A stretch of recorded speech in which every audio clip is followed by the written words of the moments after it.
From the Epistle to Diognetus, chapters 5 and 6. The Christians in the world.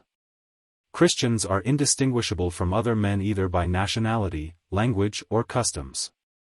They do not inhabit separate cities of their own, or speak a strange dialect, or follow some outlandish way of life. Their teaching is not based upon reveries inspired by the curiosity of men. Unlike some other people, they champion no purely human doctrine. With regard to dress, food and manner of life in general, they follow the customs of whatever city they happen to be living in, whether it is Greek or foreign. And yet there is something extraordinary about their lives. They live in their own countries as though they were only passing through. They play their full role as citizens, but labor under all the disabilities of aliens. Any country can be their homeland, but for them their homeland, wherever it may be, is a foreign country. Like others, they marry and have children, but they do not expose them. They share their meals, but not their wives. They live in the flesh, but they are not governed by the desires of the flesh. They pass their days upon earth, but they are citizens of heaven.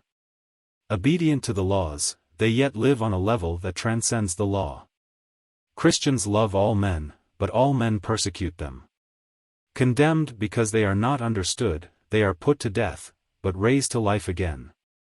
They live in poverty, but enrich many. They are totally destitute, but possess an abundance of everything. They suffer dishonor, but that is their glory. They are defamed, but vindicated. A blessing is their answer to abuse, deference their response to insult.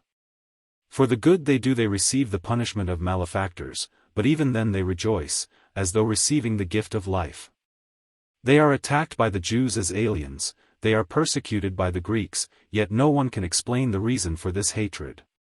To speak in general terms, we may say that the Christian is to the world what the soul is to the body. As the soul is present in every part of the body, while remaining distinct from it, so Christians are found in all the cities of the world, but cannot be identified with the world. As the visible body contains the invisible soul, so Christians are seen living in the world, but their religious life remains unseen. The body hates the soul and wars against it, not because of any injury the soul has done it, but because of the restriction the soul places on its pleasures. Similarly, the world hates the Christians, not because they have done it any wrong, but because they are opposed to its enjoyments.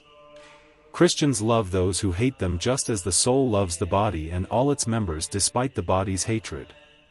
It is by the soul, enclosed within the body, that the body is held together, and similarly, it is by the Christians, detained in the world as in a prison, that the world is held together. The soul, though immortal, has a mortal dwelling place, and Christians also live for a time amidst perishable things, while awaiting the freedom from change and decay that will be theirs in heaven. As the soul benefits from the deprivation of food and drink, so Christians flourish under persecution. Such is the Christian's lofty and divinely appointed function, from which he is not permitted to excuse himself.